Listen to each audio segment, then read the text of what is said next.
Welcome to The Explainer. Today we're getting into something, well, something that's really personal, but also something pretty much all of us have felt. It's that quiet sadness for the lives we didn't get to live, the paths we didn't take. So let me ask you something. You ever just stop and wonder about the life you didn't choose? The other career, that other city, maybe even that other relationship. It's easy to just call it daydreaming, right? But what if it's actually something way deeper than that? And this quote, it really nails it. It says there's a profound and often unacknowledged grief. So we're not just talking about some casual what if here. The idea is to reframe this feeling as actual grief, a real sense of loss that honestly, we almost never give ourselves permission to feel. Okay, so let's dig into what these unlived lives really are.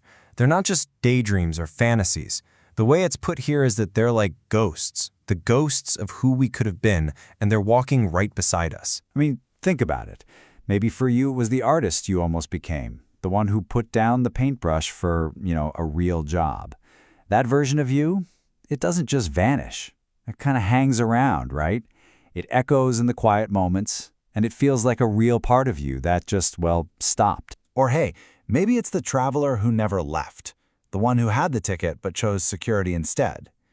See, these aren't just little fantasies. They're almost like peeking into a parallel universe of your own life, a glimpse of the you that existed before you had to be so practical. And it's not just careers or travel, right? It's people. It's that relationship that could have been something more. The thing is, every single big choice we make, even the really good ones that got us to where we are now, comes with a loss. You choose one path, you have to close the door on another, and there's a little phantom version of you left behind that door. So, this is a really important point. The ache we're talking about, it's not just simple regret. It's something else entirely. And giving it the right name is the very first step toward actually dealing with it. Let's break down the difference here. Regret, that's usually sharp. It's that immediate sting, right? Like, I wish I hadn't done that. But this grief, it's a deeper, slower burn. It's a lingering ache for a whole part of you that you had to let go of simply to move forward. So why does this all feel so lonely? Well, our culture is all about no regrets and look forward. We're constantly told to just be grateful for what you have. But trying to just push this feeling down doesn't work. It just kind of leaks out as this general unhappiness or sadness. And here's the kicker. There are no rituals for this. No one sends you a sympathy card when you lose a dream. And this quote just says it all, doesn't it? When someone loses a loved one, we bring them food.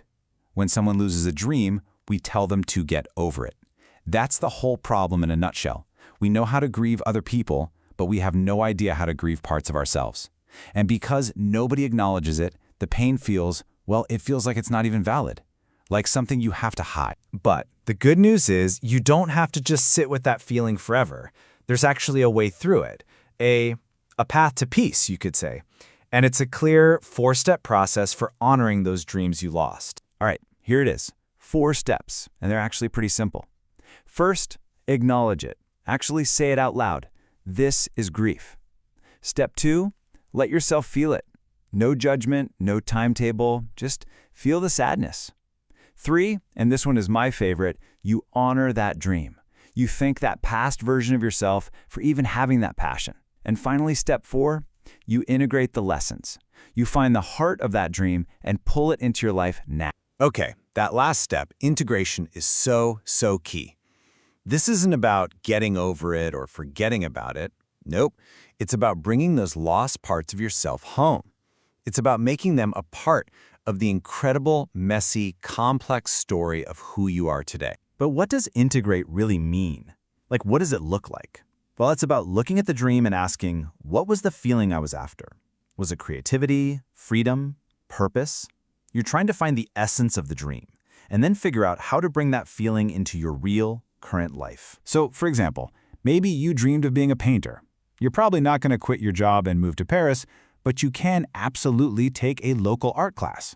Or if you miss that feeling of being totally free, you can't just travel the world forever, but you could plan a solo weekend trip. It's about finding ways for the spirit of that dream to live on, right here, right now. And when you do this, something really powerful happens. The whole thing shifts. It stops being about wishing you could go back and change things. Instead, it becomes about making peace with your own story. Honoring all of it, the parts you lived and the parts you didn't. It's about fully embracing the messy, beautiful, real life that you have. So, that brings us to the final question, really. A question for you. When you think about your own story, your own ghosts, how will you honor your unlived life? Not someday, but today. What's one small thing you could do, right now, to bring a little bit of that lost dreams magic into the life you're living? Thanks for joining us on this explainer.